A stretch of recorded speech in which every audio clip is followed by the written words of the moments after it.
তার আলোচনা শুনলেই সাইদি সাহেবের প্রতিচ্ছবি আমাদের চোখের সামনে ভেসে ওঠে। প্রিয় ভাই এসেছেন, একটু পরে তিনি মঞ্চে আসবেন। আজকের মাহফিলের অন্যান্য অতিথিবৃন্দ, আমার যুবক ভাইয়েরা, বৃদ্ধ বাবাজিরা, পদ্মার আড়ালে অবস্থানরত আমার মা এবং বোনেরা, আপনারা সবাই কেমন আছেন?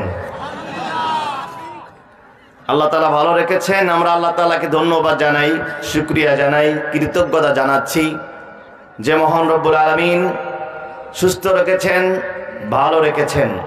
তারুণ্যের নেতৃত্বে, একঝাঁক আবাবিল পাখির নেতৃত্বে দীর্ঘ 16 বছর এই বাংলাদেশকে যেই জালিম স্বৈরাচার চেপে ধরেছিল, জুলুমের জাতাকল থেকে দেশটাকে যারা নিজের বাপদাদার সম্পত্তি মনে করেছিল, 16 বছর ধরে দেশটাকে যারা কারাগারে পরিণত করেছিল, অসংখ্য আলেমকে যারা জেলখানায় নিক্ষেপ করে আয়না ঘরে নিক্ষেপ করেছিল, আজকে যে সমস্ত লোকজন মঞ্চে বসে আছেন, এই চেয়ারগুলো দখল করত বাটপার, চাঁদাবাজ, টেন্ডারবাজ, ধান্দাবাজ, বিড়িখোর আর মদখোরের মতো কিছু নেতারা। কথা বলেন ঠিক কিনা? আল্লাহ রাব্বুল আলামিন সেই আওয়ামী জাহিলিয়াত থেকে আমাদেরকে মুক্ত করেছেন। আল্লাহ আমাদেরকে দ্বিতীয় স্বাধীনতা দিয়েছেন। এর জন্য প্রাণ খুলে সেই মহান মালিককে শুকরিয়া জানাচ্ছি। সকলে পড়ছি আলহামদুলিল্লাহ। দরুদ এবং সালাম বর্ষিত হোক আমাদের প্রাণপ্রিয় নেতা, প্রাণপ্রিয় রাসূলের উপরে, সকলে বলি সাল্লাল্লাহু আলাইহি ওয়াসাল্লাম। সম্মানিত মিঠাপুকুরবাসী, সংক্ষিপ্ত সময়ে আমি আপনাদের সাথে আলোচনা করব সূরা আস-সাফ এর 9 নম্বর আয়াত আমি তেলাওয়াত করেছি। এই সূরাটা নাজিল হয়েছে মদিনায়। এটা কোরআনের 61 নম্বর সূরা। এই সূরায় আয়াত রয়েছে 14টা, রুকু রয়েছে 2টা, আর আমি তেলাওয়াত করেছি 9 নম্বর আয়াত। সূরাতুস সাফ, সাফ মানে হলো সারিবদ্ধ কাতার, কাতারবদ্ধ হয়ে যাওয়া। এটা নামাজের কাতার নয়, এটা জিহাদের ময়দানে সাহাবীদের, যোদ্ধার, সৈনিকদের কাতার। এই আয়াতে আল্লাহ বলছেন, হুয়াল্লাযী আরসালা রাসূলাহু বিল হুদা, তিনি তো সেই সত্তা যিনি তার রাসূলকে পাঠিয়েছেন বিল হুদা, হেদায়েত সহকারে, ওয়াদীনিল হক, এবং সত্য দিন সহকারে, লিইয়ুযহিরাহু আলা দ্বীনি কুল্লি, পৃথিবীতে যত মতবাদ আছে, কমিউনিজম, সেকুলারিজম, ন্যাশনালিজম, ক্যাপিটালিজম, সমাজতন্ত্র, গণতন্ত্র, পুঁজিবাদ, লেলিনবাদ, মাও সেতুং, পৃথিবীর সমস্ত মতবাদ থেকে মুক্ত করে সমস্ত আদিয়ানে বাতিলের উপরে কোরআনকে বিজয়ী করবার জন্য, ইসলামকে বিজয়ী করবার জন্য আল্লাহ তার রাসূলকে পাঠিয়েছেন। ওয়ালাউ কারিহাল মুশরিকুন, দ্বীনের বিজয়, কোরআনের বিজয়, আলেমদের বিজয়, ইসলামের বিজয় পছন্দ করে না কারা? যারা নাকি মুশরিক। কথা বলেন ঠিক কিনা? এইটা হচ্ছে আয়াতের সরল অনুবাদ। এখন আমরা জানব আল্লাহ রাব্বুল আলামিন তার রাসূলকে পাঠিয়েছেন দ্বীনকে বিজয় করার জন্য। এই দিন বিজয় শুধু কি আমাদের রাসূলের দায়িত্ব, নাকি সব নবীদের উপরে দায়িত্ব ছিল? সমস্ত নবী আলাইহিস সালামের উপরে দিন বিজয় করা, দিন কায়েমের কাজ করা, দিন কায়েমের আন্দোলন করা। আল্লাহর জমিনে আল্লাহর দিন কায়েম হয়ে যাক, সৎ লোকের শাসন আর আল্লাহ তাআলার আইন প্রতিষ্ঠা করার ফরজ বিধান প্রত্যেকটা নবীর উপরে আল্লাহ ফরজ করেছিলেন। বলেন আলহামদুলিল্লাহ। সূরা শুরার 13 নম্বর আয়াতে আল্লাহ বলছেন, আল্লাহ তাআলা বলেন, শারআ লাকুম মিনাদ-দীনি মা ওয়াসসা বিহি নূহান ওয়াল্লাযী আওহাইনা ইলাইক ওয়ামা ওয়াসাইনা বিহি ইব্রাহিমা ওয়া মূসা ওয়া ঈসা আন আকিমুদ্দীন ওয়ালা তাতাফাররাকু ফীহি। বলেন আল্লাহু আকবার। মিঠা পুকুরের মুসলমানেরা, এই আয়াতে আল্লাহ 5 জন নবীর কথা উল্লেখ করেছেন। এই 5 জন নবীকে বলা হয় উলুল আজম পয়গাম্বার। পৃথিবীর সমস্ত দামি নবীদের থেকে 5 জনকে আল্লাহ বাছাই করেছেন। 5 জন দামি দামি নবী। 1 নম্বর নূহ আলাইহিস সালাম, 2 নম্বর ইব্রাহিম আলাইহিস সালাম, 3 নম্বরে মূসা আলাইহিস সালাম, 4 নম্বরে ঈসা আলাইহিস সালাম, আর 5 নম্বরে হচ্ছেন মুহাম্মদ সাল্লাল্লাহু আলাইহি ওয়াসাল্লাম। কয়জন হলো? এই 5 জন নবীকে মেনশন করে আল্লাহ উল্লেখ করেছেন, আন আকিমুদ্দিন, হে আমার পয়গম্বরেরা, তোমাদের সকলের উপরে দিনকে কায়েম করা, দিন কায়েম করা সবার উপরে আমি আল্লাহ ফরজ করে দিয়েছি। জোরে বলবেন না সুবহানাল্লাহ? এখানে ভালো করে বুঝেন, এখানে আছেন আদম, এখানে আছেন নূহ আলাইহিস সালাম, যিনি সর্বপ্রথম নবীদের পরেই, আবার আছেন সর্বশেষ নবী মুহাম্মদ সাল্লাল্লাহু আলাইহি সাল্লাম। এই সমস্ত নবীদের মধ্যে শরীয়তের বিধানের পার্থক্য ছিল। যেমন আদম আলাইহিস সালামের জামানায় নিজের ভাই তার বোনকে বিবাহ করতে পারত। এর কারণ হলো তৎকালীন সময়ে সবাই ছিল আপন ভাই এবং বোন। আদমের সন্তানেরা সবাই আপন ভাই বোন ছিল না, তো বিবাহ তো করতেই হবে। তৎকালীন শরীয়তে আপন ভাই বোনের বিবাহ জায়েজ ছিল। এখন আপনি করতে পারবেন? এমনও শরীয়ত গেছে, রংপুরের মানুষ চট্টগ্রামে গিয়ে নামাজ পড়লে সে নামাজ হতো না, নির্দিষ্ট এলাকায় নামাজ আদায় করতে হবে। কাপড়ে ময়লা লাগলে ওই অংশটা যতক্ষণ আপনি কেটে না ফেলবেন ততক্ষণ ওই কাপড় দিয়ে নামাজ হতো না। এরকম শরীয়তের বিধান চলে গিয়েছে। আল্লাহ বলেন নবীদের দেশ আলাদা, নবীদের জাতীয়তা আলাদা, নবীদের গায়ের রং আলাদা, নবীদের সব কিছু আলাদা। একটা জায়গায় গিয়া আনাকিমুদ্দিন, নো কম্প্রোমাইজ, নো স্যাক্রিফাইস, এই জায়গায় কোনো মতভেদ চলবে না। তোমার টুপি লম্বা হোক খাটো হোক, পাঞ্জাবি লম্বা হোক খাটো হোক, তুমি আটরশি করো, মাইজ ভান্ডারি, চরমনাই, সারসিনাব, জামাত, বিএনপি, আওয়ামী লীগ, যাই করো, জাসদ করো, বাসদ করো, একটা জায়গায় কোনো স্যাক্রিফাইস নাই। আল্লাহর জমিনে আল্লাহর দিন কায়েম করা। বলেন তো ঘোষণাকার? চিৎকার করে বলতে হবে ঘোষণাকার। আল্লাহ বলেন ওয়ালা তাতাফাররাকু ফি, তারাবি নামাজ 8 রাকাত নাকি 20 রাকাত, কিয়ামত পর্যন্ত মতভেদ থাকবেই। আমিন আসতে বলবেন নাকি জোরে বলবেন? কিয়ামত পর্যন্ত মতভেদ থাকবেই। লম্বা টুপি পরবেন নাকি 5 কল্লি পরবেন, ডাজেন্ট ম্যাটার, কিয়ামত পর্যন্ত পার্থক্য থাকবে। একটা জায়গায় কোনো মতভেদ চলবে না, কোনো দলভেদ চলবে না, কোনো ইখতিলাফ চলবে না, কোনো ইখতিলাফ চলবে না।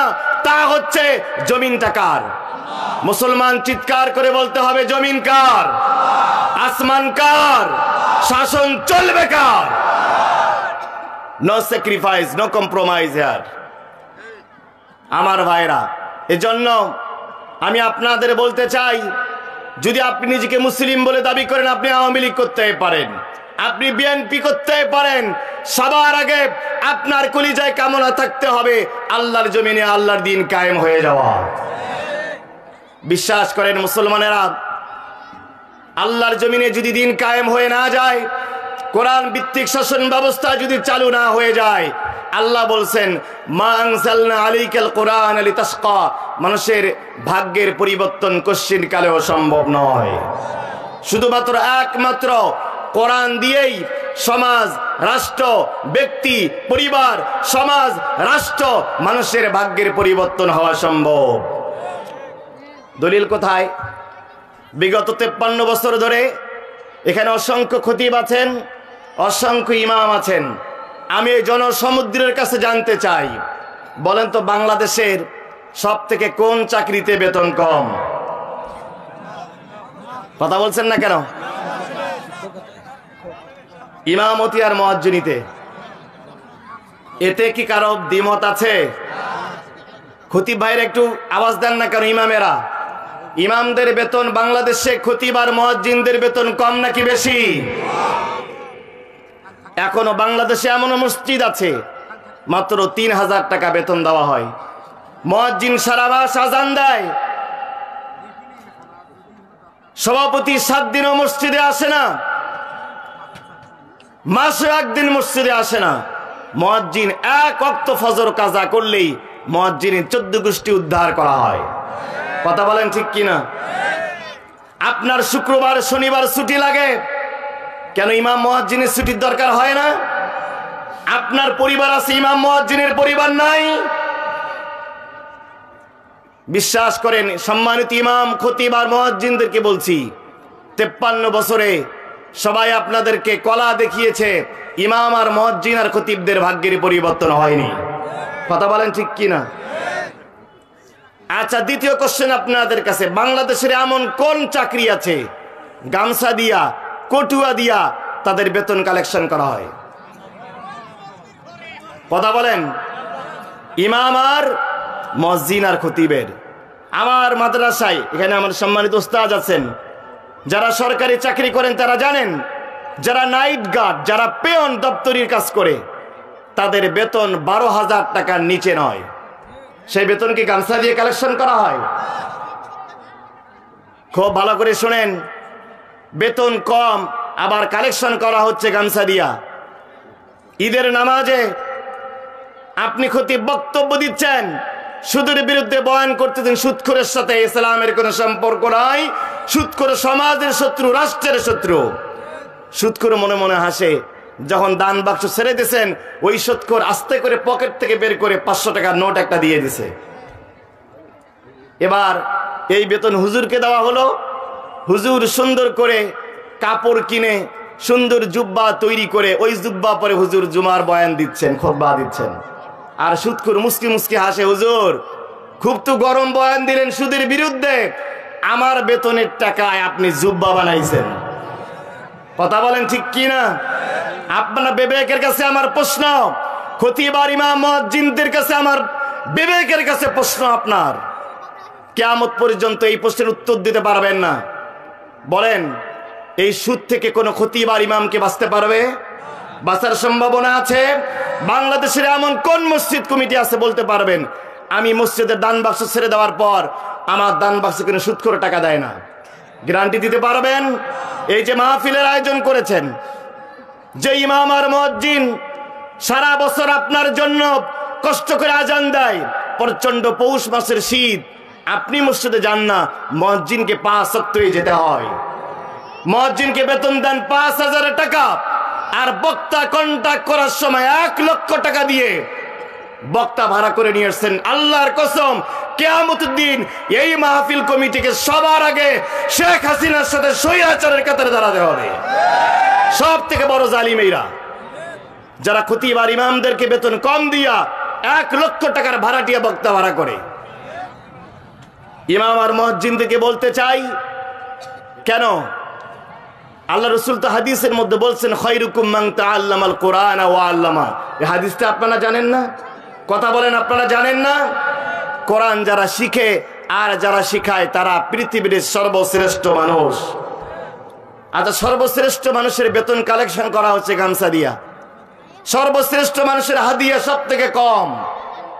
এর কারণ হলো, এদেশের 3.5 লক্ষ মসজিদে যদি 3 জন করে স্টাফ ধরা হয়, 1 জন খতিব, 1 জন ইমাম আর 1 জন মুয়াজ্জিন, 3 দিয়ে আপনি 3.5 লক্ষকে গুণ করেন, প্রায় দেখা যাবে 11 থেকে 11.5 লক্ষ হচ্ছে। 11.5 লক্ষ ইমাম মুয়াজ্জিন আলেম যারা মসজিদের সাথে জড়িত। বিশ্বাস করেন, একটা আন্দোলনকে সফল করার জন্য, একটা বিপ্লবকে সফল করার জন্য, দিন কায়েম করার জন্য এত মানুষের দরকার হয় না।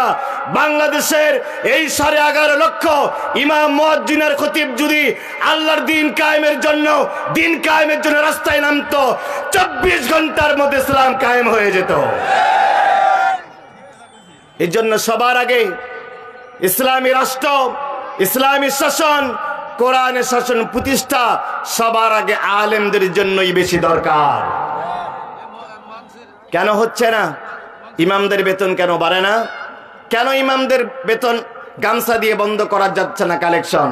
কোনো এক ব্যক্তির পেটের মধ্যে পুঁজ জমা হয়, তিনি ইন্ডিয়ায় যান, পুঁজ বের করে নিয়ে আসেন, বারবার যান, বের করে নিয়ে আসেন ফুটা করে। তাকে একজন পরামর্শ দিল, ভাই আপনি পাকিস্তানে যান, সেখানে ভালো একজন পেটের ডাক্তার আছে, আপনার ভালো ফলাফল পেতে পারেন। পরের বছর তিনি গেলেন পাকিস্তানে। যাওয়ার পর পাকিস্তানের ডাক্তার বলল, ভাই আপনার সমস্যা তো পেটের মধ্যে নয়, আপনার সমস্যা দাঁতের গোড়ায়। এই দাঁতের গোড়া থেকে পুঁজ জমা হয় পেটের মধ্যে। একটা মিসওয়াক দিলাম, মিসওয়াক করেন, আপনার পেটে আর কোনোদিন পুঁজ জমা হবে না। তিনি মিসওয়াক ব্যবহার করলেন, আর কোনোদিন পুঁজ জমা তার পেটের মধ্যে জমা হলো না। আপনাদের কাছে যদি আমার কথাটা বুঝে থাকেন, আপনাদের কাছে আমার জিজ্ঞাসা, বলেন তো লোকটার সমস্যা ছিল কোথায়? সবাই চিৎকার করে বলেন, সমস্যা কোথায় ছিল? সমস্যা দাঁতে, চিকিৎসা হয়েছে।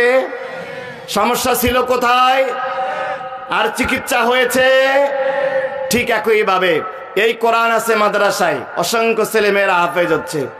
এই কোরআন আছে মসজিদে, এই কোরআন আছে ফাজিল কামিল মাদ্রাসায়, এই কোরআন আছে হাই স্কুল কলেজের বুক সেলফের মধ্যে।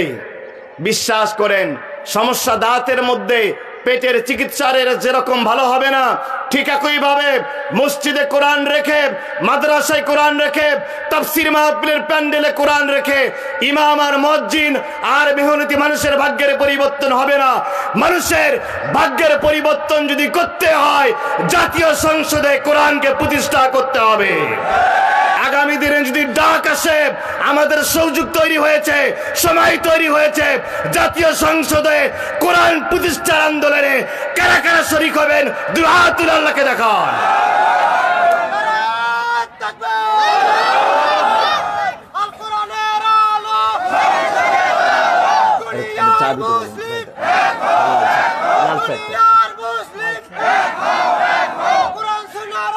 আলহামদুলিল্লাহ ভাইরা আমার কথা কি বুঝতেছেন? রাগ করতেছেন? এজন্য আল্লাহ বলছেন, মা আনজালনা আলাইকাল কুরআন লিতাশকা। কোরআন আমি দিয়েছি আয়না করে থাকবা, তোমাদেরকে আয়না করে নির্যাতন করা হবে, জেলখানায় যাবে, ফাঁসির মঞ্চে যাবে না। কোরআন দিয়েছি, কোরআন ওয়ালারাই হবে পৃথিবীর সর্বশ্রেষ্ঠ মানুষ। এজন্য আমরা বলি, আগামীর বাংলাদেশ আল কোরআনের বাংলাদেশ, আগামীর সূর্য আল কোরআনের সূর্য, আগামীর সংসদ কোরআনের সংসদ ইনশাআল্লাহ। আমার ভাইরা, আল্লাহ রাব্বুল আলামিন তার রাসূলকে পাঠিয়েছেন সমস্ত আদিয়ানে বাতিলের উপরে দ্বীনকে বিজয় করার জন্য।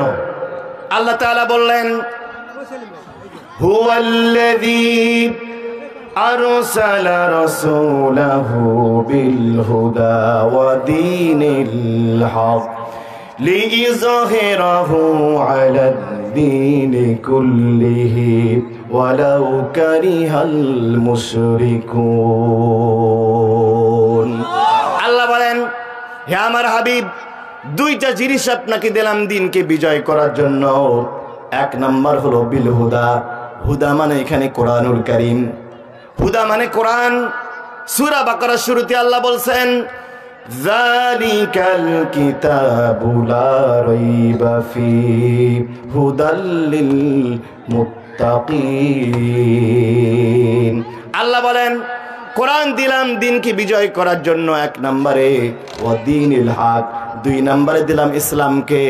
কোরআন আর ইসলাম দিয়া পৃথিবীতে আপনি দ্বীনকে বিজয় করবেন। বলেন সুবহানাল্লাহ। আমার ভাইরা, কোরআনকে আল্লাহ দিলেন দ্বীন বিজয় করার জন্য। কোরআন, আজকে আমরা বৈষম্য মুক্ত বাংলাদেশ গড়ার স্বপ্ন দেখছি। আমাদের বৈষম্য বিরোধী ছাত্র আন্দোলন, যারা বৈষম্য বিরোধী বাংলাদেশ গড়ে তোলার স্বপ্ন দেখতেছেন, আমি বলি, বৈষম্য বিরোধী আন্দোলন 2024 সালে শুরু হয় নাই। আজ থেকে ১৫০০ বছর আগে মুহাম্মদ রাসূলুল্লাহ তিনি সর্বপ্রথম বৈষম্য বিরোধী আন্দোলন শুরু করেছেন। কিভাবে? রাসূলের বয়স তখন 4 মাস। হালিমাতুস সাদিয়ার বাড়িতে তায়েফে নবীজি, হালিমাতুস সাদিয়ার বাড়িতে যাওয়ার পরে নবীজি তিনি দুধ পান করতেন। হালিমাতুস সাদিয়ার আর একজন সন্তান ছিল যাকে তিনি দুধ পান করাতেন। বিশ্বনবী জনাবে মুহাম্মদ রাসূলুল্লাহ যতদিন তিনি দুধ পান করেছেন, একটা স্তন থেকে পান করেছেন, আর একটা স্তনে তিনি কোনোদিন মুখ লাগান নাই। সব যতদিন তিনি হালিমাতুস সাদিয়ার বাড়িতে ছিলেন, একটা স্তন থেকে পান করেছেন। দ্বিতীয় স্তনটা ছিল আর একজন ভাইয়ের হক, তিনি মানুষের হক নষ্ট করেননি।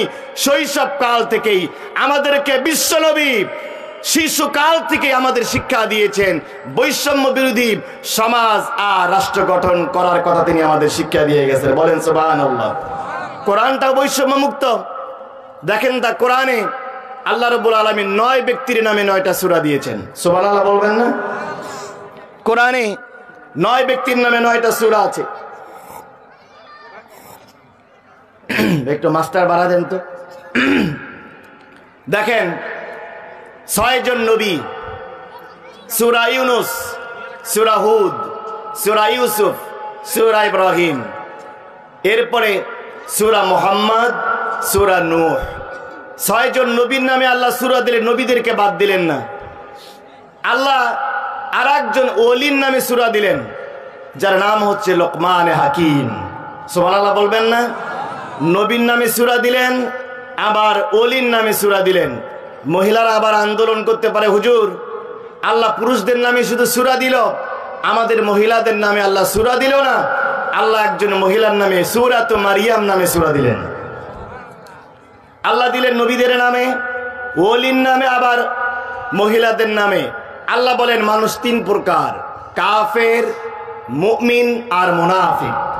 আল্লাহ তাআলা কাফেরের নামে সূরা দিলেন সূরাতুল কাফিরুন, আবার মুমিনদের নামে সূরা দিলেন সূরাতুল মুমিনুন, আবার মুনাফিকদের নামে সূরা দিলেন সূরাতুল মুনাফিকুন।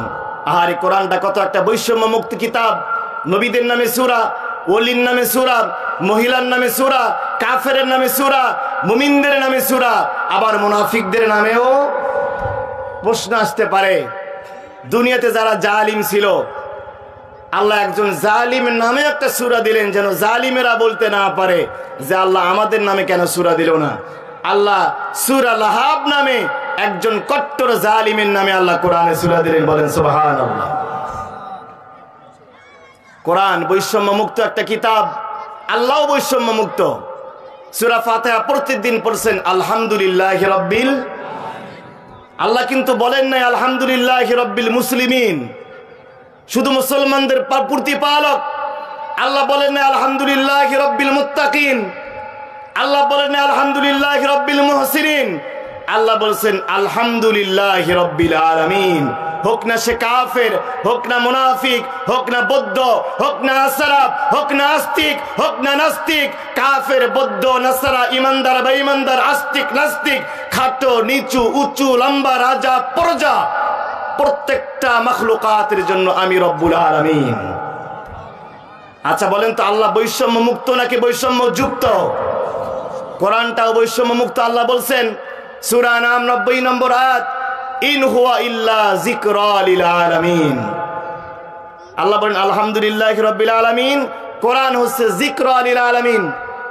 আল্লাহ বলেন নাই ইন হুয়া ইল্লা যিকরা লিল মুসলিমিন, ইন হুয়া ইল্লা যিকরা লিল মুত্তাকিন। আল্লাহ বলেন এই কোরআন থেকে যারা হেদায়েত চাবে, যারা উপদেশ চাবে, আল্লাহর কোরআন সবাইকে হেদায়েত দান করবে। আবার নবীজি বৈষম্য মুক্ত। আল্লাহ বলেন ওমা আরসালনাকা ইল্লা রাহমাতাল লিল আলামিন। আল্লাহ রাব্বুল আলামিন আর হাবিব রাহমাতাল লিল আলামিন। আমাদের আল্লাহ বৈষম্য মুক্ত, আমাদের নবী বৈষম্য মুক্ত, আমাদের কোরআন বৈষম্য মুক্ত। এই জন্য একমাত্র কোরআন ওয়ালারাই বুক খুলে বলতে পারে, কোরআন ওয়ালাদের মাধ্যমেই বাংলাদেশকে বৈষম্য মুক্ত করা সম্ভব। কোরআন ওয়ালাদের পক্ষেই বৈষম্য মুক্ত সমাজ গড়ে তোলা সম্ভব। আমাদের আল্লাহ বৈষম্য মুক্ত, আমাদের নবী বৈষম্য মুক্ত। আমরা যে কোরআনের কথা বলি সেই কোরআনটাও বৈষম্য। যারা আজকে বৈষম্য মুক্ত সমাজ গড়ার স্বপ্ন দেখছেন, তাদেরকে বলতে চাই, স্বৈরাচার লেডি ফেরাউন, এই স্বৈরাচার হাসিনা, আপনারা সবাই জানেন জাতিসংঘ থেকে গণহত্যা প্রমাণিত হয়েছে। অচিরেই তার গণহত্যার দায় বিচার হবে। অপারেশন ডেভিল হান্ট চালু হয়েছে। আমরা ডক্টর মোহাম্মদ ইউনূসকে বলবো, এই বিগত 15 বছরে অসংখ্য আলেমকে তারা বাড়িতে ঘুমাতে দেয় নাই। কথা বলেন ঠিক কিনা? অসংখ্য আলেম জেলখানায় থাকা অবস্থায় তার বাবা মা ইন্তেকাল করেছে, জানাজায় ডান্ডা বেরি পরিয়ে জানাজা পড়তে দেওয়া হয়েছে। অসংখ্য আলেম কারাগারে থাকা অবস্থায় মৃত্যুবরণ করেছেন। আমাদের ব্যারিস্টার আরমান, কি বিভৎস এক অবস্থা। ডক্টর ইউনূস আয়নাঘর পরিদর্শনে গিয়ে বলছেন এটা আইয়ামে জাহিলিয়া। একজন মানুষের পক্ষে এত বড় বর্বরতা চালাতে পারে না। নওগাঁর একজন আইনজীবী তিনি বলেন, সাক্ষাৎকার দিলেন, 36 দিন ধরে আমার হাতটা বেঁধে রাখা হয়েছিল চেয়ারের সাথে। 36 দিন আমাকে বেঁধে রাখা হয়েছে। প্রত্যেক দিন এক বদনা পানি দেওয়া হতো। এই পানি দিয়ে খাবেন, গোসল করবেন, টয়লেট সারবেন, যা করবেন এক বদনা পানি দিয়ে 24 ঘন্টা পার। আমি শুধু বলেছিলাম আমাকে একটা দিন শুধু পিঠটা মাটির সাথে লাগাতে দেন। শোয়াটা কি জিনিস, একটু আমাকে ভাই একটা ঘন্টা শুইতে দেন। ব্যারিস্টার আরমান চ্যানেল 24-এর সাক্ষাৎকার তিনি বললেন, আমি শুধু বলেছিলাম ভাই আমাকে নামাজের ওয়াক্তটা একটু বলে দিয়েন। তারা আমাকে নামাজের ওয়াক্তটাও বলে দিত না। আমি বলবো অপারেশন ডেভিল হান্ট চালু হয়েছে। এই স্বৈরাচারকে যারা সহযোগিতা করেছে প্রত্যেকটা শয়তানকে, ডেভিলকে খুঁজে বের করতে হবে। এটা আমাদের কলিজার দাবি, মুসলমানদের কলিজার দাবি। কথা বলেন ঠিক কিনা? আমার ভাইরা, এজন্য বৈষম্য মুক্ত সমাজ, বৈষম্য মুক্ত রাষ্ট্র গঠন একমাত্র কোরআনওয়ালাদের পক্ষেই সম্ভব। আগামী দিনে এই কোরআনওয়ালাদের পক্ষে আমরা থাকতে রাজি আছি ইনশাআল্লাহ। কারা কারা আছি দুই হাত তুলেন তো দেখি। নারায়ে তাকবীর। আল কোরআনের আলো, আল হাদিসের আলো, বিপ্লব বিপ্লব, দুনিয়ার মুসলিম। হাত নামান। বিরক্ত হচ্ছেন নাকি ভাইরা আমার? আল্লাহ রাব্বুল আলামিন তার হাবিবকে পাঠিয়েছেন দ্বীনকে বিজয় করার জন্য। উপাদান দিয়েছেন দুইটা। 1 নাম্বার দিয়েছেন কোরআন, 2 নাম্বার দিয়েছেন ইসলাম। ইসলাম নামক এই সুন্দর ধর্ম ব্যবস্থা দিয়ে আল্লাহ রাব্বুল আলামিন দ্বীনকে বিজয় করার কথা বলছেন। Islam, it is a religion of humanity, আল ইনসানিয়াত। এটা একটা মানবতাবাদী ধর্ম। রাসূল একদিন বসে আছেন, এমন সময় রাসূল একটা লাশ দেখে দাঁড়ায় গেলেন। একজন সাহাবী বললেন, ইয়া রাসূলুল্লাহ ইন্নাহু ইহুদিয়ান, এই লোকটা তো ইহুদি অবস্থায় মারা গেছে, আপনি কেন দাঁড়ায় গেলেন? রাসূল বললেন, আওয়ালাইসাত নাফসান, এই লোকটা কি মানুষ নয়? তার কি আমাদের মতো হাত নেই, আমাদের মতো চোখ নাই? হোক না সে ইহুদি, হোক না খ্রিস্টান, হোক না নাস্তিক, হোক না বেঈমান, আমি একজন মানুষ হিসেবে তাকে শ্রদ্ধা করেছি। বলবেন আল্লাহু আকবার। আমরা এই ধর্ম বিশ্বাস করি, যেই ধর্ম অন্য ধর্মের মানুষকে সব থেকে বেশি সম্মান করে।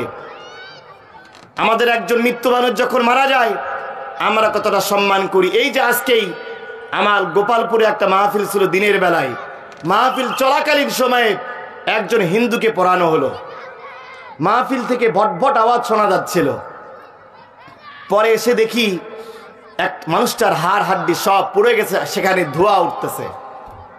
আমি হিন্দু ভাইদের বিবেকের কাছে প্রশ্ন করতে চাই, ইসলামের সাথে কম্পারেটিভ রিলিজিয়ন, আমি বিশ্ববিদ্যালয়ে মকারানাতুল আদিয়ান নামে একটা সাবজেক্ট আমাদের পড়ানো হয়েছে।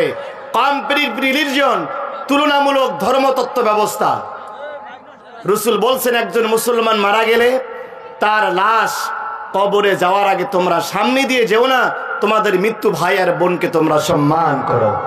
সুবহানাল্লাহ বলবেন না? একজন মৃত্যু মানুষকে আমরা কতটা সম্মান করি।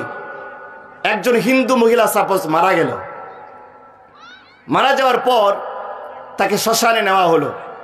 শ্মশানে নেওয়ার পরে ওই শ্মশানের মধ্যেই ওই মেয়েটার স্বামী থাকতে পারে না? কথা বলেন না কেন? ছেলে থাকবে না, ভাই থাকবে না, ভাতিজা থাকবে না। যখন ওই মহিলার শরীরে আগুন দেওয়া হবে সবার আগে তার কাপড়টা পুড়ে যাবে কি যাবে না? আচ্ছা বলেন তো, ওই মহিলার যখন কাপড়টা পুড়ে যাবে তখন ওই মহিলা পুরা মানুষটা উলঙ্গ হবে কি হবে না? আস্তাগফিরুল্লাহ আল আযীম। এই উলঙ্গ অবস্থায় তার ছেলে মেয়েরা দেখবে না? আমি হিন্দু ভাইদের শ্রদ্ধা রেখে বলছি, তাদের সম্মানকে শ্রদ্ধা করতে বলছি, যেই ধর্ম একটা মৃত্যু মানুষকে চোখের সামনে জ্বালিয়ে দেয়, আমরা বিশ্বাস করি এটা শান্তির ধর্ম হয় না। শান্তির ধর্ম সেটাই যেই নবীজি একজন ইহুদির লাশ দেখলে নবীজি দাঁড়িয়ে যান। কথা বলেন ঠিক কিনা? আল্লাহ পাক বলেন এই ইসলামই হচ্ছে মানুষের শান্তির একমাত্র নিরাপদ ঠিকানা। আল্লাহ বলছেন وَمَن يَبْتَغِ غَيْرَ الْإِسْلَامِ دِينًا فَلَن يُقْبَلَ مِنْهُ وَهُوَ فِي الْآخِرَةِ مِنَ الْخَاسِرِينَ। আল্লাহ বলেন ইসলাম ছাড়া অন্য কোন মতবাদ যারা গ্রহণ করবে, কমিউনিজম, সেকুলারিজম, ন্যাশনালিজম, ক্যাপিটালিজম, মানুষের তৈরি করা যত আইন আছে, যত মতবাদ আছে, এই মতবাদ যারা গ্রহণ করবে তাদের কোনো আমল আল্লাহ গ্রহণ করবেন না। কিয়ামতের দিন তারা জাহান্নামী হবে। বলেন নাউজুবিল্লাহ। আমার ভাইরা, দিন কায়েমের জন্য, দিন কি বিজয় করার জন্য আল্লাহ তার রাসূলকে পাঠিয়েছেন। আল্লাহ তাআলা বলতেছেন ইয়া আইয়ুহাল্লাযীনা আমানু হাল আদুল্লুকুম আলা তিজারা তুনজিকুম মিন আযাবিন আলীম। আল্লাহ তাআলা বলেন ইয়া আইয়ুহাল্লাযীনা আমানু, হে ঈমানদারেরা, হাল আদুল্লুকুম আলা তিজারাতিন, আমি কি তোমাদেরকে এমন একটা ব্যবসার কথা বলবো না, এমন একটা বিজনেসের কথা বলবো না, তুনজিকুম মিন আযাবিন আলীম, ওই ব্যবসা তোমরা যদি করো আল্লাহ তোমাদেরকে যন্ত্রণাদায়ক শাস্তি থেকে রক্ষা করবেন। আচ্ছা বলেন তো এই ব্যবসাটা জানার দরকার আছে না নাই? সবাই বলেন সেই ব্যবসাটা জানার দরকার আছে না নাই? আল্লাহ সেই ব্যবসার কথা এবার বলছেন তুমিনুনা বিল্লাহি ওয়া রাসূলিহি ওয়া তুজাহিদুনা ফি সাবিলিল্লাহ বিআমওয়ালিকুম ওয়া আনফুসিকুম যালিকুম খায়রুল লাকুম ইন কুনতুম তা'লামুন। আল্লাহ বলেন ওই ব্যবসাটা হলো তুমিনুনা বিল্লাহি ওয়া রাসূলিহি, ঈমান আনতে হবে আল্লাহ এবং রাসূলের উপরে। বলেন সুবহানাল্লাহ। ঈমান আনবেন কিভাবে? ঈমান আনা যায় কিভাবে? ঈমান আনবেন কিভাবে? এই তথ্য সূরা বাকারার 256 নম্বর আয়াতে আল্লাহ তুলে ধরেছেন। আমি আপনাদের বলতে চাই, আচ্ছা বলেন তো ওযু আগে নাকি নামাজ আগে? চিৎকার করে বলতে হবে ওযু আগে নাকি নামাজ আগে? বিবাহ আগে নাকি সন্তান আগে? বিবাহ করার আগে যদি সন্তান হয় তাহলে সেটা কি সন্তান? অবৈধ সন্তান। ওযু করার আগে যদি কেউ নামাজ পড়ে সেই নামাজটা হবে অবৈধ নামাজ। কথা বলেন ঠিক কিনা? সুতরাং ঈমান আনার আগে আর একটা কাজ আছে, এই কাজটা যদি কেউ না করে তার ঈমানটাও হবে অবৈধ ঈমান। সেই কাজটা কি? সূরা বাকারা 256 নম্বর আয়াত, তাফসীরে মারিফুল কোরআন, তাফসীরে ইবনে কাসির, তাফসীরে তাফহিমুল কোরআন। বিশ্ববিদ্যালয়ে আমাদেরকে অন্তত 42টা তাফসীর পড়ানো হয়েছে, সব মুফাসসির একমত। আল্লাহ তাআলা বলছেন ফামান ইয়াকফুর বিত্তাগুতি ওয়া ইউমিন বিল্লাহ। বলেন আল্লাহু আকবার। আল্লাহ তাআলা বলেন ওযু আগে না করে যেরকম নামাজ হয় না, বিবাহ করার আগে সন্তান হলে যেরকম বৈধ হয় না, ঈমানের আগে আর একটা কাজ আছে, ওই কাজটা না করলে তার ঈমানটাও হয় না। সেই কাজটা হলো ফামান ইয়াকফুর বিত্তাগুত, তাগুতকে সবার আগে অস্বীকার করতে হবে। বলেন নাউজুবিল্লাহ। তাগুতকে সবার আগে, তাগুতকে তালাক দিতে হবে, তাগুতের সাথে সমস্ত রকমের সম্পর্ক ছিন্ন করতে হবে। বলবেন হুজুর তাগুত কাকে বলে? তাগুতের ব্যাখ্যা নেন। তাগুত হলো সেই ব্যক্তি, সেই রাষ্ট্র, সেই আইন, যেই ব্যক্তি, যেই রাষ্ট্র নিজে আল্লাহর আইন মানে না আর মানুষকেও আল্লাহর আইন মানতে দেয় না। কথা বলেন ঠিক কিনা? কিভাবে মানতে দেয় না? যারা আমরা 5 ওয়াক্ত নামাজ পড়ি, দৈনিক 48 বার আল্লাহর সাথে ওয়াদা করতেছি, কমিটমেন্ট করতেছি, আল্লাহর সাথে প্রমিস করতেছি, সবাই বলতেছে, সবাই বলেন ইয়াকা না'বুদু ওয়া ইয়াকা নাস্তাঈন। জানেন না আপনারা? সবাই পড়েন ইয়্যাকা না'বুদু ওয়া ইয়্যাকা নাস্তাঈন। বলেন আল্লাহু আকবার। প্রত্যেকদিন নামাজের মধ্যেই আওয়ামী লীগ, বিএনপি, জাতীয় পার্টি, জাসদ, বাসদ, সারসিনা, চরমোনাই, মাইজ ভান্ডারি, সমস্ত রকমের মুসলমান, সব দলের মুসলমান এই আয়াতটা পাঠ করে কি করে না? সবাই বলছি আল্লাহ সব জায়গায় গোলামি হবে কার?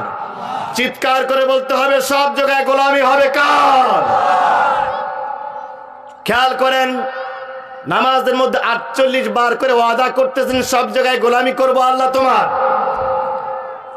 আগামীকাল ফজরের নামাজ আপনাদের এই সরান বালুয়ার যে মসজিদ আছে, ইমাম সাহেব যদি 2 রাকাত ফরজ নামাজের পরিবর্তে 4 রাকাত পড়াতে চায়, আপনারা কি এই 4 রাকাত নামাজ পড়াতে দেবেন নাকি? কেন দেবেন না? রুকু বেশি, সেজদাও বেশি হবে, তেলাওয়াতও বেশি হবে, সওয়াবও তো বেশি হওয়ার কথা, কিন্তু আপনারা কি কেউ এটা করতে দেবেন? কথা বলেন না কেন? এটা আওয়ামী লীগ মানবে, বিএনপি মানবে, জাতীয় পার্টি, জাসদ, বাসদ, নামাজি, বেনামাজি কেউ মানবে না। সবাই বলবে হুজুর আপনি যাই বলেন না কেন মসজিদে কিন্তু আল্লাহর আইন চলবে। কথা বলেন ঠিক কিনা? নামাজ 2 রাকাত আল্লাহর আইন, এজন্য এটা আপনার মন গড়া চলবে না। হুজুরকে কেউ 4 রাকাত ফরজ পড়তে দেবে না, 2 রাকাতে পড়বে। এই মুসল্লি, যেই মুসল্লি 2 রাকাত ফরজকে 4 রাকাত পড়তে দেয় না, যখন তিনি বিচারের কার্যালয়ে গেলেন, বিচারকের কার্যালয়ে গেলেন, সুপ্রিম কোর্টে গেলেন, জজ কোর্টে গেলেন, দায়রা জজ আদালতে গেলেন, যখন তিনি বিচারকের রায় দিচ্ছেন, আল্লাহ তাআলা বলেন ওয়াস-সারিকু ওয়াস-সারিকাতু ফাকতাউ আইদিয়াহুমা জাযাআম বিমা কাসাবা নাকালাম মিনাল্লাহ। আল্লাহ বলেন চোর এবং চুরনি যদি ধরা পড়ে তাদের হাত কেটে দাও। এবার এই বিচারক, যেই বিচারক ফজরের 2 রাকাত নামাজ 4 রাকাত পড়তে চায় না, ওই বিচারককে যখন বলবেন ভাই একটু আগে মসজিদে 4 রাকাত নামাজ আপনি পড়লেন না, 2 রাকাত আল্লাহর আইন, আল্লাহ তো বলছেন চোর ধরে হাত কেটে দাও, তখন দেখবেন বিচারকের মুখটা কিন্তু কালো হয়ে গেছে। কথা বলেন ঠিক কিনা? তিনি আর বিচারের ক্ষেত্রে গিয়া, বিচার করতে গিয়া আল্লাহর আইন মানলেন না, মানলেন তাগুতের আইন। কথা বলেন ঠিক কিনা? আল্লাহ বলেন বেটা তুমি তাগুত, মসজিদে মানো আল্লাহর আইন, আর বিচারের কার্যালয়ে, ইউনিয়ন পরিষদে, উপজেলা পরিষদে, জেলা পরিষদে, জেলা দায়রা জজ আদালতে, সুপ্রিম কোর্টে, হাইকোর্টে আল্লাহর আইন মানতে পারো না, তোমার এখনো ঈমান আনা হয় নাই। ওযু ছাড়া যেরকম নামাজ হয় না, আল্লাহর আইন সব জায়গায় না মানলেও ঈমান আনা হয় না। আল্লাহ বলেন ফামান ইয়াকফুরু বিত-তাগুত, নামাজ তোমার পরে, তাফসীর মাহফিল পরে, আগে তোমার ওযু ঠিক করো। ওযু ঠিক না হলে যেরকম 1000 রাকাত নামাজ পড়েও কোনো লাভ নাই। আল্লাহর জমিনের প্রত্যেকটা জায়গায় যতক্ষণ পর্যন্ত শাসন ব্যবস্থা আল্লাহর আইন অনুযায়ী না চলবে, বিশ্বাস করেন মুসলমান, 16 কোটি মুসলমানের ঈমান ততদিন 100% হবে না, হবে না, হবে না। আল্লাহ বলেন তুমিনুনা বিল্লাহি ওয়া রাসূলিহি, ওযু ছাড়া যেরকম নামাজ হয় না, বিয়া ছাড়া যেরকম সন্তান বৈধ হয় না, তাগুতকে বাদ না দিলে, তাগুতের সাথে সম্পর্ক ছিন্ন না করলে তার ঈমানটাও বৈধ ঈমান হয় না। কথা বলেন ঠিক কিনা? আমার ভাইরা, আল্লাহ রাব্বুল আলামিন এবার বলতেছেন ওয়াতুজাহিদুনা ফি সাবিলিল্লাহ, তোমরা জিহাদ করো কার রাস্তায়? জোরে বলেন কার রাস্তায়? আল্লাহর রাস্তা। এখন কোনটা? তাবলিগ জামাতের সাতপন্থীরা বলে আল্লাহর রাস্তায় আছি, জুবাইর পন্থীরা বলে আল্লাহর রাস্তায় আছি, চরমনাই বলে আল্লাহর রাস্তায় আছি, সারসিনাও বলতেছে আল্লাহর রাস্তায় আছি, মাইজ ভান্ডারি মুখের মধ্যে বিড়ি, মুখ থেকে গাঞ্জার গন্ধ, তারা বলে আল্লাহর রাস্তায় আছি। এরকম ভণ্ড এলাকায় আছে না নাই? ও শয়তানের পীরেরও দাঁড়িয়ে নাই, মুরিদেরও দাঁড়িয়ে নাই, হ্যাঁ নাকি আল্লাহর রাস্তায় আছে? মুখ থেকে গাজার গন্ধ আসে, বিড়ির গন্ধ আসে, সে বলে হুজুর যাই করি না কিন্তু আমি কিন্তু তরিকতের মধ্যে আছি, আল্লাহর রাস্তায় আছি। এই জন্য আল্লাহ বলেন আল্লাহর রাস্তা কোনটা, এটা বলি দেওয়ার দায়িত্ব পীরের নয়, এটা পরিচয় দেওয়ার দায়িত্ব কোনো বক্তার নয়। রাস্তা কোনটা বলেন তো, এই পরিচয় করে দেওয়ার দায়িত্ব একমাত্র কার? আল্লাহর রাস্তা বলে দেওয়ার দায়িত্ব কার? আল্লাহ বলেন ওই রাস্তা কোনটা তা আমি আল্লাহ বলে দিয়েছি। সূরা নিসার 69 নম্বর আয়াত আল্লাহ জানিয়েছেন ওয়া ইউতিইল্লাহ ওয়ার রাসূল ফাউলাইকা মা'আল্লাযীনা আন'আমাল্লাহু আলাইহিম মিনান নাবিয়্যিন والصديقين والشهداء والصالحين وحسن أولئك رفيقا।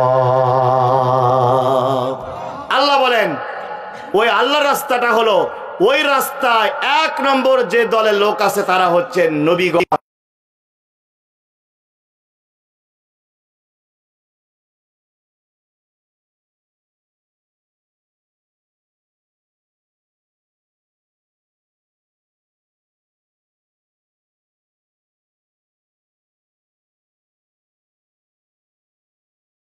العباد ما يأتيهم من رسول إلا كانوا به يستهزئون। আল্লাহ বলেন ইয়া হাসরাতান আলাল ইবাদ, আমার বড় আফসোস, আমার বড় আফসোস এমন একজন নবী রাসূল পাঠালাম না যেই নবীর সাথে তার উম্মতেরা দুর্ব্যবহার করেনি, ঠাট্টা করেনি, বিদ্রুপ করেনি, জাদুকর বলেনি, কবি বলেনি, সাহিত্যিক বলেনি, রাজাকার বলেনি, রাষ্ট্রদ্রোহী বলেনি।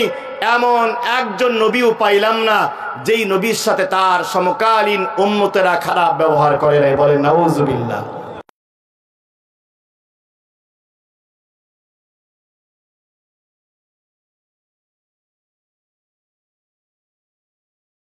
হালুয়া রুটি পাওয়া যায় না, জেলখানায় যেতে হয়। কথা বলেন ঠিক কিনা? অনেক হুজুর বিগত 15 বছরে জামাই আদরে ছিলেন, একদিনও তার বয়ান বন্ধ হয় নাই, তাফসীর বন্ধ হলো না, তার চাকরি গেল না, হুমকি আসলো না, তার বিরুদ্ধে কোনো জরিমানা হলো না, বরঞ্চ 15 বছরে এত প্রমোশন হয়েছে, এত প্রমোশন হয়েছে, 2 তলা থেকে বাড়ি হয়েছে 4 তলা।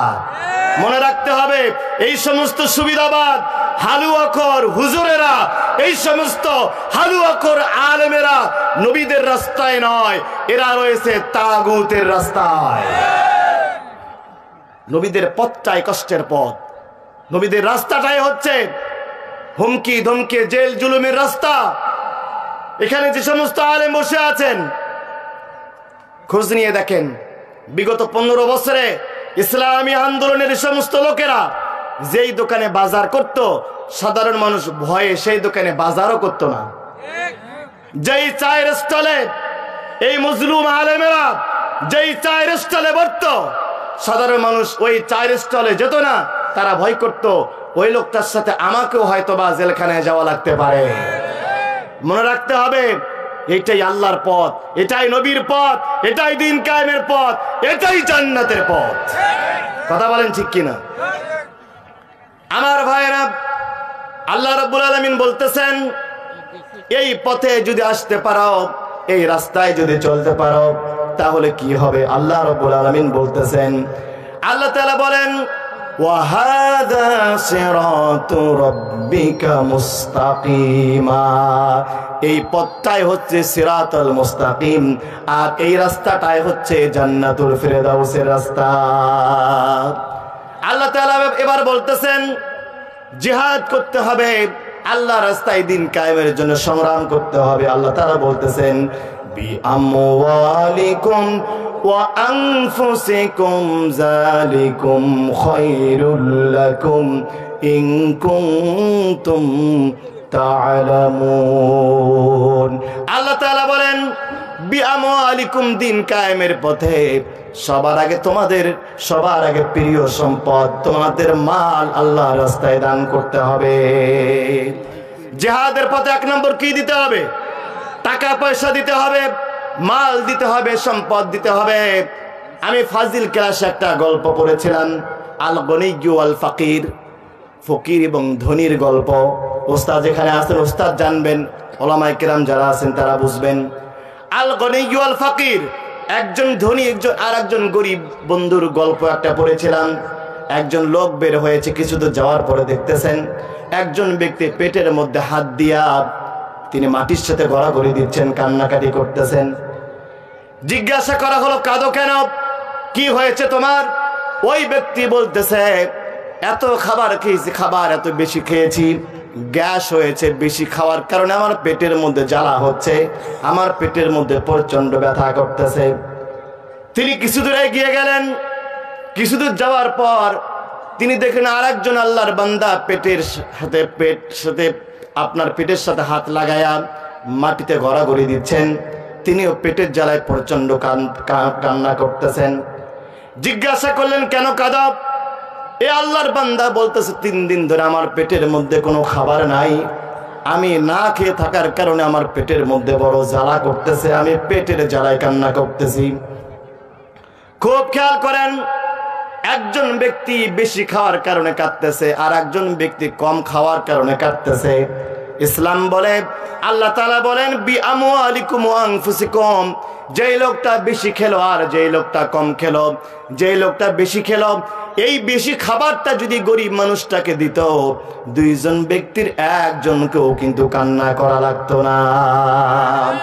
আল্লাহ বলেন ওতুজাহিদুনা ফি সাবিলিল্লাহ বিআমওয়ালিকুম, এই জন্য দিন কায়েমের পথে, আল্লাহর পথে, দ্বীনের পথে, ইসলামের পথে দান করো, যাতে করে তোমার 10 টাকা যেই তুমি খাবারটা বেশি খাও, এই টাকাটা গরিবকে দাও, তাহলে গরিবও কাঁদবে না, আর গ্যাসের জ্বালাও ধনীকেও কাঁদতে হবে না। বলেন না সুবহানাল্লাহ।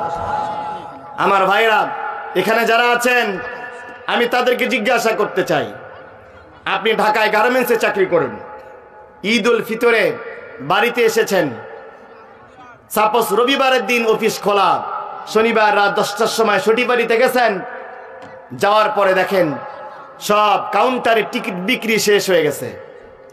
হানিফ বাসের কাউন্টারের যে মালিক সে বলতেছে একটা সিট ফাঁকা আছে, একদম পিছনের সিটে আপনাকে ভাড়া, সেম ভাড়া দিতে হবে। আপনি যাবেন কি যাবেন না? কথা বলেন তো, যাবেন কি যাবেন না? আপনি যাবেন। ওই যিনি পিছনের সিটে বসলেন আর যিনি সামনের সিটে বসলেন, পার্থক্যটা কোথায়? যিনি পিছনের সিটে বসলেন একটু ধাক্কা বেশি লাগবে, ঝাঁকি বেশি হবে, জার্নিটা কমফোর্টেবল হবে না।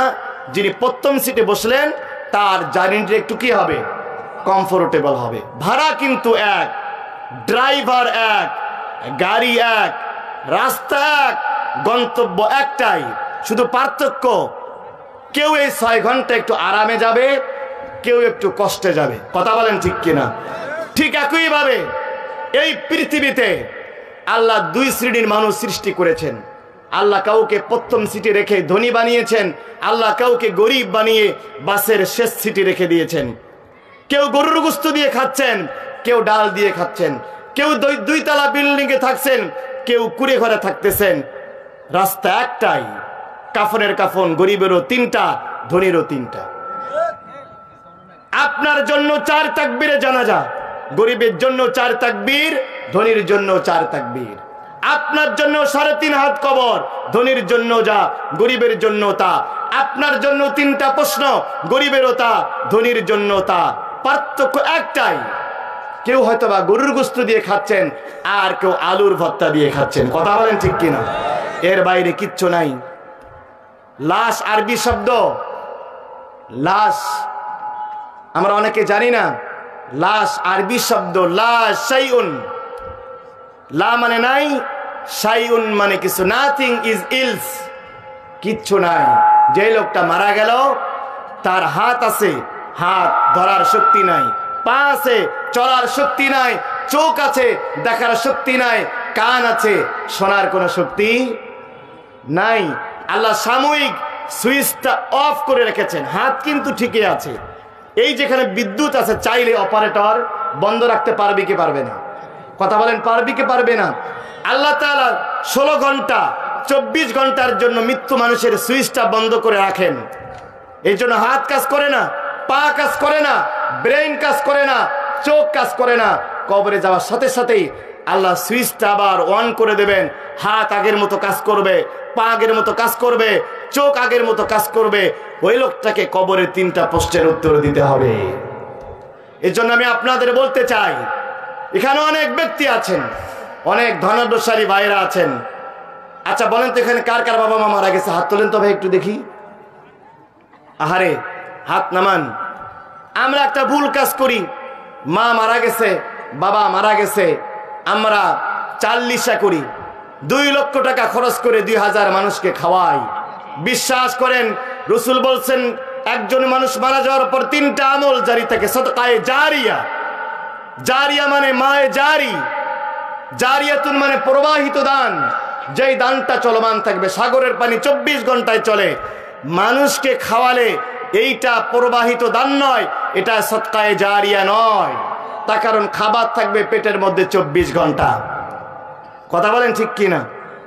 আপনার বাবা আর মা কবরে সওয়াব পাবে হাইস 24 ঘন্টা, হজম শক্তি খারাপ হলে 72 ঘন্টা। কিন্তু বিশ্বাস করেন মুসলমান, রাত 3টার সময় যখন আপনি ঘুমান, এই হেফজ মাদ্রাসার বাচ্চাগুলো রাত 3টায় তাহাজ্জুদের জায়নামাজে সেজদায় পড়ে যায়। আমি নিজে কোরআন হেফজ করেছি আপনাদের দোয়ায়, 6 মাসে আল্লাহ আমাকে কোরআন হেফজ করার তৌফিক দিয়েছেন, মোর আলহামদুলিল্লাহ। রাত 3টায় রেগুলার উঠেছি, একদিন শুধু ফজরের সময় উঠেছিলাম। রাত 3টা 4টায় রেগুলার উঠতে হয় বাচ্চাদেরকে।